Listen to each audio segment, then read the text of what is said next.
Well, good afternoon, good evening, whatever time it may be in your area. It is the day before New Year's Day. So it's New Year's Eve is what it is. So welcome back to another edition of Randy's Guitar Attic. We're going to do the year-end review, talk about what we did this past year, some stuff that kind of changed throughout the year, and kind of sets up what's going to happen next year. So let's talk about what we did this year. We went to a lot of guitar shows. Well, we went to a few guitar shows. Let's just say we went to Orlando. We went to Asheville. We went to Nashville. We did the Mount Dora thing. We did a lot of fun stuff. We had planned on doing a few more, but we decided against them as the prices for guitar shows are just gone out of control. I mean, I just can't afford to run the shop and then pay $1,000 for a hotel room like we paid in Nashville for our Nashville guitar show, and then pay the $700 or $800 for the booth, and then your food, your gas, all your fun stuff. So it's not cheap to do these guitar shows. So when you see guys set up at a guitar show, definitely take that into mind, that these guys, especially like guys like me that have actual brick and mortar shops, we're closing our shops, taking a risk, driving, hundreds of miles away, if not thousands of miles away, to do these guitar shows, and it's really a crapshoot. So, but we had a lot of good time. We did the Orlando show, which was a great time. Morty Beckman does one of the best shows, I think, around the country. He really does a great job. I mean, he's really one of the premier guys, I think. He's been doing it a long time, and I always look forward to doing his shows. Orlando, we saw a lot of really cool stuff, bowling ball guitars. We saw, just a lot of stuff. I mean, Tom Petty's amp was there. And we sold quite a bit of stuff. So it was a good time. Then we went to Asheville, which is always a great time too.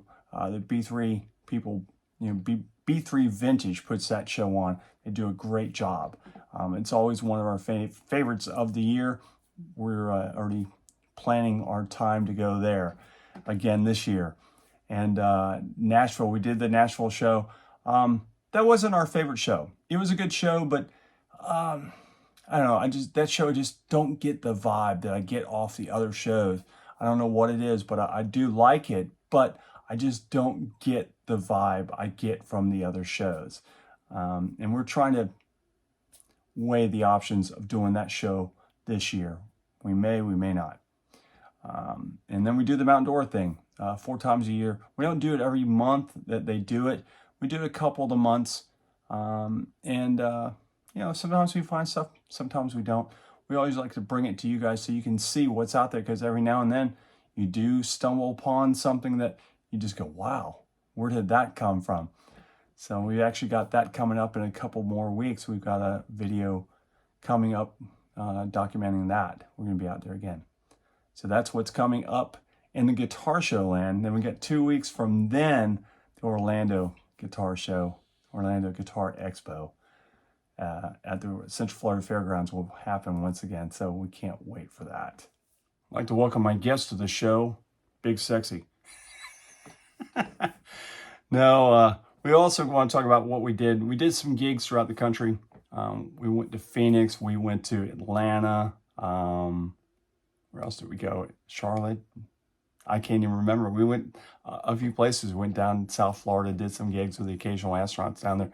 Actually, pretty much our summer was with the Occasional Astronauts, which is always a great time with those guys.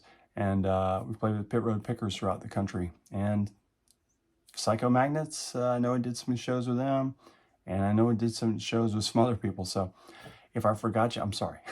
But we'll be doing more gigs throughout the year as well. We'll bring our gear reviews on what we used and stuff for some of those gigs. I know this past year we used a Star Guitars Flying V. We used the Kemper. We used the Quad Cortex. We used an Egnator Mod 50. And, some PRS. We actually used an SE, PRS SE, and found out those guitars actually are really good. It's a good buy. If you're looking for an inexpensive guitar. PRS SE is a good guitar. I mean, I got the 2408, I think it is. Maybe. I don't even remember what it was, but I do have it. I think it's up on the wall over there. I've been using that, and it's been a good guitar. So that's the gig stuff that we've got coming up. I know we've got Daytona, we've got Atlanta, we've got Phoenix. Right off the bat, maybe Las Vegas. I don't know. It's wherever they send me is where I'm going. So let's talk about gear that's happened. Things are happening in gear this year. Something that I didn't expect to happen quite as quick as it did. We saw a lot of, let's just say the death of the guitar amp is really amped up this year. We saw some manufacturers come out with some stuff that, I wasn't expecting. We already had Kemper and Quad Cortex in the game. Well, this year we got Tonex came out with a new thing, a new pedal that you can put on your board, and you can profile your amps and stuff like that. Headrush came out with a profiler as well, although that's one of the ones I don't really think is not really one of my favorites. I'm not going to say it's the worst of the bunch, but it's definitely not one of my favorites. The profiling part, or capturing, or whatever you want to call it, this doesn't seem to be as good as some of the other ones. But, it may be right for some other people. I'm seeing a lot of the Boss, floorboards being used by a lot of people. They really stepped up their game as well. Then you've got the, what is the other one? The Nux. That's another good one. It's an inexpensive one. They also make a great wireless. Their wireless unit is really, really good. It's surprising how good that wireless is, and you save yourself, a couple $100, compared to maybe the Line 6 or some of the other ones, the Sennheiser, and all the other ones. But that Nux one is a really good buy. And then we had late in the year, we started seeing Quad Cortex came out with the computer, syncing. You can, do everything on the computer. And that, as far as I'm concerned, is a game changer. That really made things happen with the Quad Cortex. It made it so much easier. You could see what's happening on the screen and move stuff around just a lot easier. And then just maybe a week ago, Kemper came out with their newest profiler player unit that goes on the floor. They haven't issued or put it where you can actually capture anything or profile, as they say, but it's still a really good little unit so far. I don't know if $600 and plus is worth it right now, as far as I'm concerned. I think it needs to be a little cheaper, and for what it does right now, it's more in the line, I would say, with the Tonex. But it's still, you can take your profiles and put them in there. That may be the game changer of that compared to the Tonex, where you can't. You still would have to, go ahead and profile your amps and stuff. Where this, you can just take your profiles that you already had and stick them in there and go about your way. Plus, I think they're going to start connecting to the cloud, so you can actually download some of the profiles that some of the people have done on the cloud. That's going to be, pretty cool. That and the profiling together with that little pedal, because it's roughly this big, size of my head. So that's pretty cool. As these things get more and more popular, is an amp going to be useful? Is anybody going to really want an amp anymore? I see more and more people come into my shop saying, I want these. I want a smaller amp. I want smaller. I really don't have anyone coming in asking for a Marshall cabinet, Marshall head. It's even getting hard to sell Friedman amps. I get Friedmans and nobody cares. It takes a cabinet. Unless it's a 112 combo, It's getting harder and harder to sell stuff like that. So, I don't know. The death of the amplifier. Could it be coming? What do you think? Let me know. Put down in the comments and let me know. And while you're down there, please, if you're new to the channel, please hit the like and subscribe channel and join us as we talk about music gear. We take you around the country and show you different things and all that other fun stuff. So, and one last thing I do want to talk about here is the crash of used gear. I think gear in total whole right now. It seems like guitars have finally been made too much of. What I mean, really, years ago, a friend of mine, a guy by the name of Jerry Millard, who was a rep for ESP and several other guitar companies and Fender and everybody else throughout the years. I mean, not right now, but he's been in this business for a long time. And he said, look at this.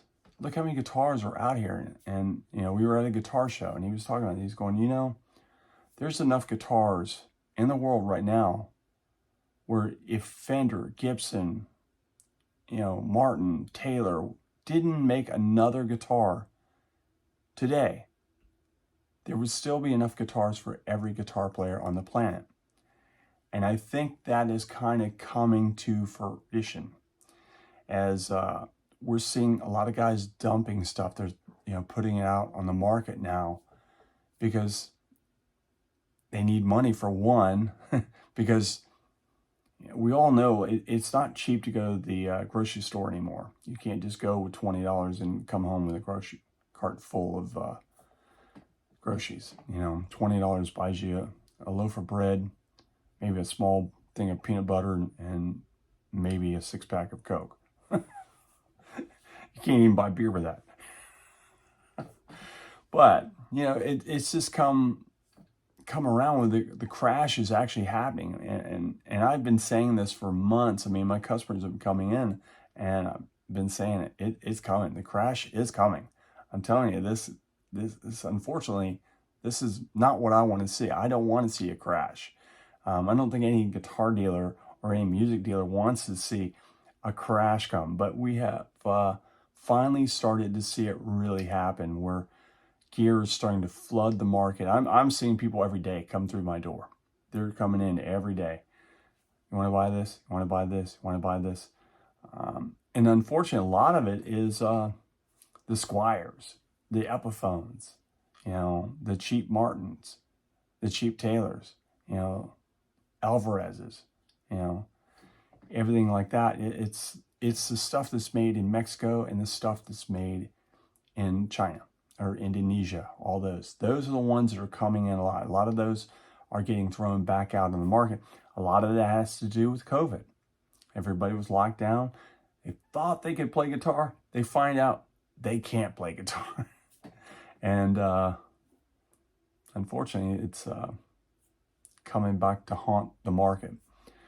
I don't see as many high-end guitars as I thought I would see. I've seen a couple, but not as much as I thought I would. So that might tell us that we might not take as big a hit in the vintage market as we thought we were going to take. But it's still early in the game. So as 2024 comes about, what are we going to look at? What's going to happen in 2024? We've seen the crash start. I predict that we're going to see a major crash. Unfortunately, I don't want to see this, but I do predict that we will see a major crash in 2024. We'll see a lot of gear come back out. I just don't, the housing prices, even though they've kind of dropped some interest rates and stuff like that, rent, everything else, the inflation of everything has just got out of control, and it has to come to a head. And when it does come to a head, gear is going to flood the market. We're going to see a lot of stuff start coming out, and that's what I think we're going to see in 2024, unfortunately. I'm hoping not, but I think it will. So it's funny because the light chains back there behind me just kind of doomed down really low, and it's like, whoa. So it kind of I don't know, kind of creepy. But I do hope that I'm wrong. I really do, but I've been predicting this for a while, and I think we'll see. Now, if the Orlando Guitar Show and the Asheville Guitar Shows are good, that kind of tells us that things might be all right for the rest of the year. I saw dramatic stuff happen starting in August. August was my telltale sign. I went, wait a minute, things are happening here. Things are changing. And it pretty much went the same way from August all the way through December. Christmas was nothing to us. Usually Christmas, we sell quite a bit of stuff, and we're usually doing pretty well during Christmas and November. We didn't see that this year, unfortunately. We saw actually probably one of the worst years we've ever had. So that's just kind of a warning sign to all of us. So if you have gear and it's really good gear, I'd probably hang on to it for a little while. Now's not the time to let it go. So if you got those Squires and those Epiphones and stuff like that, like I said, they're everywhere. I mean, they've made a ton of them. You know, they're out there. I mean, and they're still making a ton of them. Trying to get caught back up from all that COVID time. I mean, they made so many guitars after COVID because they were trying to fill all these orders. And unfortunately, these dealers went, whoa, wait a minute. We don't want those guitars. So anyways, that's my year in review and what I predict for 2024. So if you guys have had a good year, happy for you. I hope you have a great year this year as well. Anyways, guys, we'll see you next time on the channel. From the Attic Studios, I'm out of here. Happy New Year.